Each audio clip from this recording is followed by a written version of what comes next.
Mother, I have a question and I really hope you can answer it. What is it?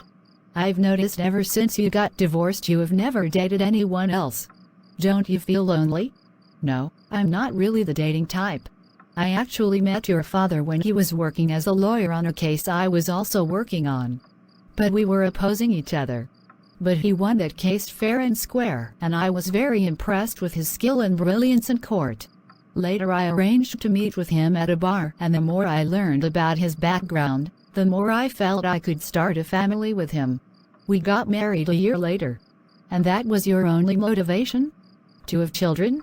No, but it was clear he was just as focused on finding a good woman to be a mother to his children as I was to find a man to be a good father to my children. The problem? He wasn't that good of a husband. As soon as James was born, he began to sneak around with other women. You know the rest. Do you regret marrying him? Oh, no. A union that produced children like you and James, even if it ended badly, was still worth the trouble. And why are you asking such questions now? Is something wrong? I've noticed since the General Assembly last week you seem awfully depressed. I miss my father and I kind of wish you'd get married again so I could have a new father, maybe even a better one than the first one. Oh, Debbie.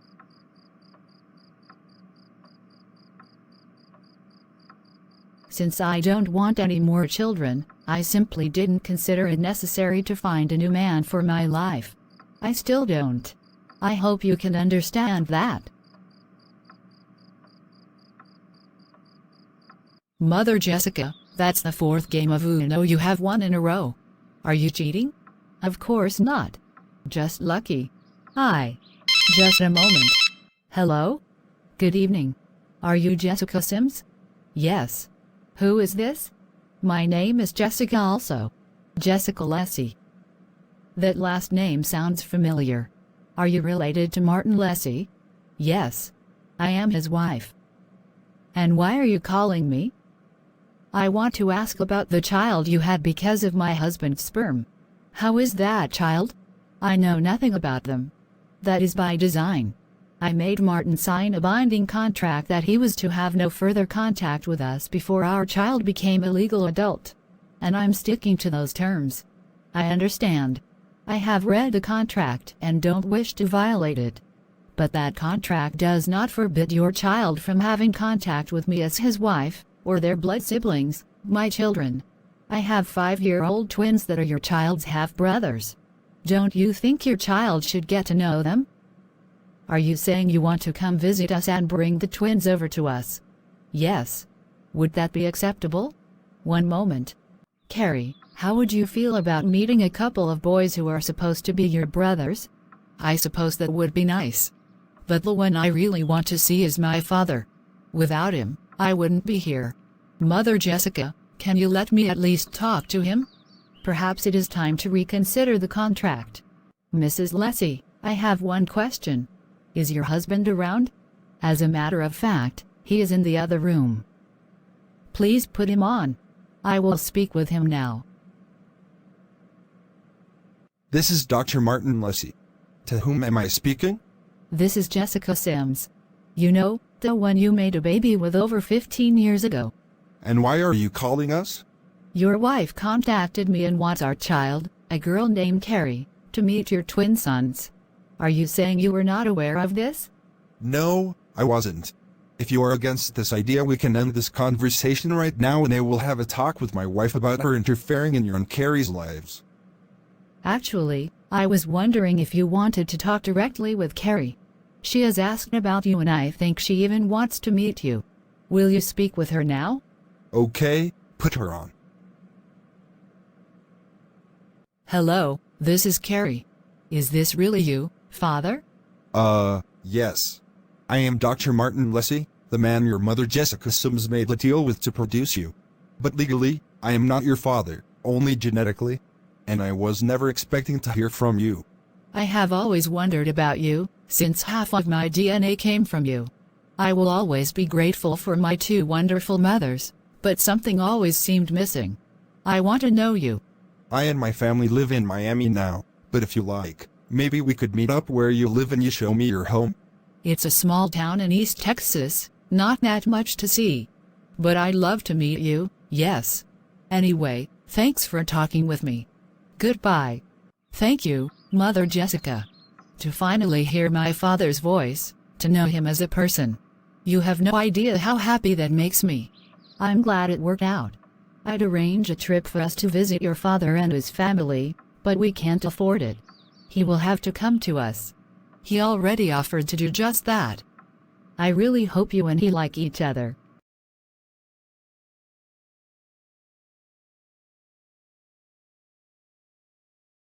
I hope I did the right thing tonight by voiding the terms of the contract we signed with Martin. When we made it, that was before the Supreme Court decision legalizing gay marriage in all 50 states, and he now has 2 sons of his own, so I'm sure he will have neither a legal basis nor a personal motivation to try to take Carrie from us. I agree. Times have changed and we have to change with them. So when is he supposed to come over here? That is yet to be decided. Debbie, I have wonderful news. What is it? I made contact with my father tonight. I found out he is a doctor and lives in Miami with his wife and their twin boys, who are 5 years old. I have 2 brothers. That's nice. By the way, are you aware that tomorrow is the 1st anniversary of my father's murder? No, I did not think of that. Obviously not. And that's why I don't need to hear anything about your father. That's none of my business. I wish to be left alone now. Oh no, what have I done? Debbie, your father, his fiancée Mary, and all 5 of her children were cremated before their funeral back in Tulsa. Their ashes were all mixed together and many people were given samples of those ashes, including me.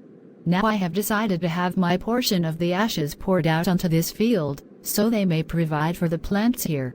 We all came from the earth, and to the earth we all shall return. I understand. Go ahead. I have never felt like praying before. Should I say a prayer anyway? Not if you don't feel like it, James.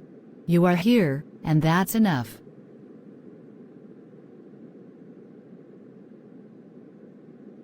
Wow. It almost seems like the sky itself is crying and angry over my father. Let's go.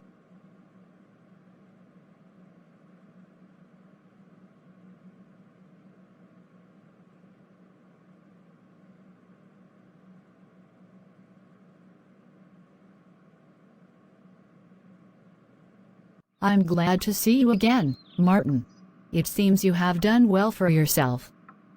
Indeed, my practice at the clinic in Miami is saving and improving lives every day. I couldn't ask for a better team of doctors, staff members, and nurses. So, when am I going to see Carrie? She should be here soon. Mother Lucy, I am so nervous. I am so eager to see him, but what if he doesn't like me? Try not to overthink it. When you go see him, just try to be the best person you can. Let's go. Hello, Father. I'm not sure how I am supposed to greet you. Then allow me. And where are my brothers, Mrs. Lessie? Martin and I decided to leave them with my parents. It's hard to explain to 5-year-olds that they have a teenage sister they never heard of before, so we told them we were just taking a vacation for a second honeymoon. I see. I now seem to have 2 Mother Jessicas. This makes for an awkward situation. You can just call me Jessie. And not Mother Jessie. We are not related at all. I hear you have a fine restaurant called the Tuscany Tavern. Shall we eat there? Your meal is on me, Carrie.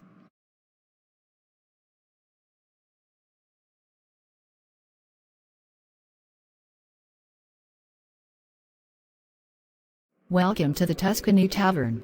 I am Sandy Smith, the owner, and I will be serving you personally, Dr. Lessie. Thank you. I will keep it simple and ask for pepperoni pizzas for me, my wife, and the others. 3 large ones. And I will pay for them all. I will have Coca-Cola, my wife will have a glass of white wine, Carrie will have Pepsi, and both the Sims couple want only water to drink. As you wish, Dr. Lessie. And can you ask Jessica and Lucy to come see me in the kitchen? We have an urgent matter to discuss. Sure. Sandy, why did you ask to see us privately? I just got an offer to sell this restaurant. The offer came from a national chain of Italian restaurants called Olive Garden. I wanted to let you know about it. I've heard of them and I have eaten at a couple of their places. How much money did they offer you? $4 million. Sandy, do not sell this place. I only agreed to be a waitress here because I would be working for you personally.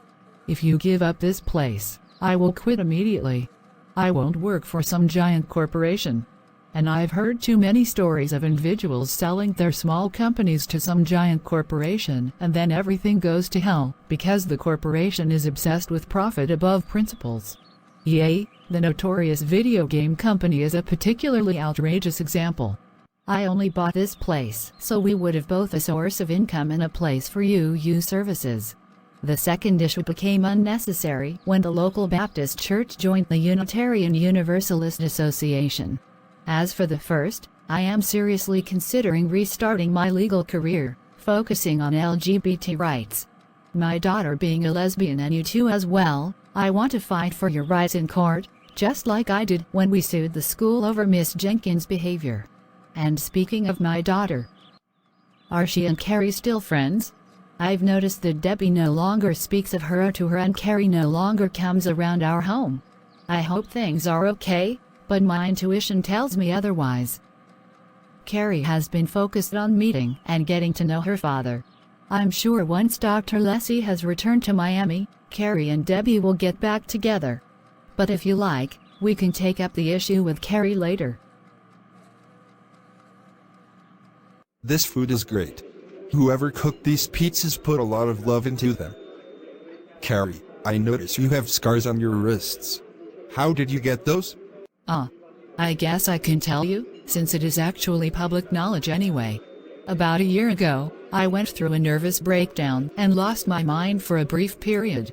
I took a pocket knife and used it to slit my wrists and then passed out as I was bleeding in my bedroom. I found Carrie as she was about to die and I told Jessica so she could call 911. I managed to stop the bleeding and then when the ambulance arrived, Carrie was taken to hospital. Carrie had to receive several pints of blood to recover, including a pint from me. And afterwards she had to undergo several weeks of counseling and therapy to deal with her issues. I am in a much better place now than I was back then. I've learned to rely more on others for emotional support, while in the past I tended to keep things bottled up and not ask for help. I see. I am assuming from your skin color that it was Jessica who gave birth to you. Yes. But I have always considered both Jessica and Lucy my mothers. I see no difference between them. Then it might interest you to know that when I sold my sperm samples to the Sims couple, they told me Lucy was the one they wanted to give birth, not Jessica. So I was expecting you to be biracial. Really? So what happened, Mother Lucy? Your father sold us 3 sperm samples because we wanted to have up to 3 children. The first 2 attempts, I got pregnant, but I miscarried both times after less than 2 months. So for the 3rd attempt, the sperm was injected into Jessica instead and she was able to carry you to term. Now it seemed only natural for us to have a biracial baby, since we are an interracial couple. But after you emerged from Jessica's body and I looked into your eyes for the first time, I realized that it didn't matter what your skin color was. At that moment, I vowed I would love you as my daughter no matter what, and to this day I have done so. Oh, that's so beautiful. Do you still want to have more children? I wouldn't mind selling you more sperm samples. No, we think Carrie is enough for us.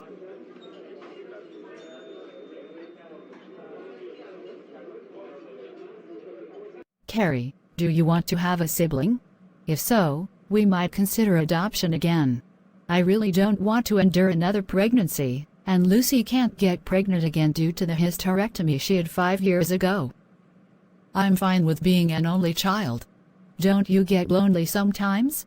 I used to, but then I met Debbie and she filled the void in my heart that could have been filled by a sister, so I am happy with her.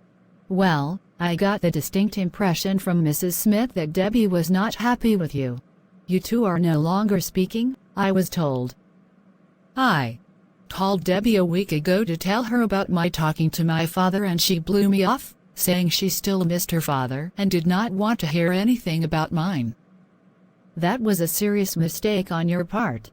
Now that Dr. Leslie and his wife are about to leave for Miami, you really need to apologize to Debbie and find some other subject to talk about besides your father. And unless and until Debbie asks about him, you must never bring up your father with her again. You are right, and I am sorry. I will go see Debbie tomorrow.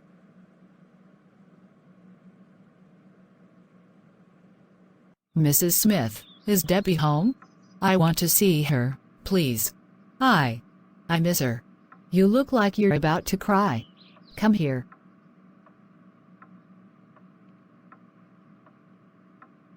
I don't want to have more children, but you are like a second daughter to me. I can tell you that Debbie misses you too. She should be in her room. I just woke up. It seems unusual for you to be here this early. I miss you, Debbie. Being apart from you this past week made me realize just how much you mean to me. If I have lost your friendship because of what I said to you, then my life is ruined. I'm sorry.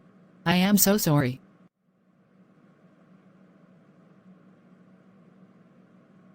I am sorry too.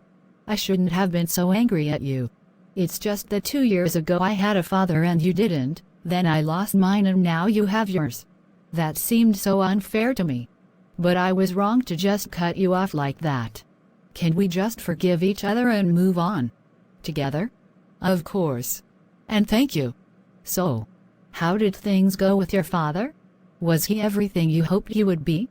You really want to know? Okay. He's a nice guy, but I just do not feel any attachment to him like I do to my two mothers. Mother Lucy was right. Family is not just a matter of DNA. It's a matter of love. Just like I love you and would consider you a sister forever. Well, if we were not lovers too, of course. Actually, I wanted to talk to you about that eventually. While we were apart this past week, another girl contacted me. You remember when I said if you wanted to break up the romance between us we would still be best friends? Well, that applies to me as well as to you, so I have decided to hook up with the other girl. And is this girl someone I know? Laura Park, one of our classmates and a member of the Baptist church turned UU church. She just came out as lesbian to her parents after years of being afraid of them over her sexuality. And she wants to lose her virginity with me, because she credits me with giving her the courage to come out. I see. Even last year, I noticed you and she were flirting with each other. Yet you chose me first. Yes. We had a lot more in common, that's why. But now I am choosing Laura, because I want to help her explore her sexuality. But even if Laura and I do become a permanent couple, you will always be the first lover I ever had. And you were my first. And I will always treasure that, my best friend. I love you, forever.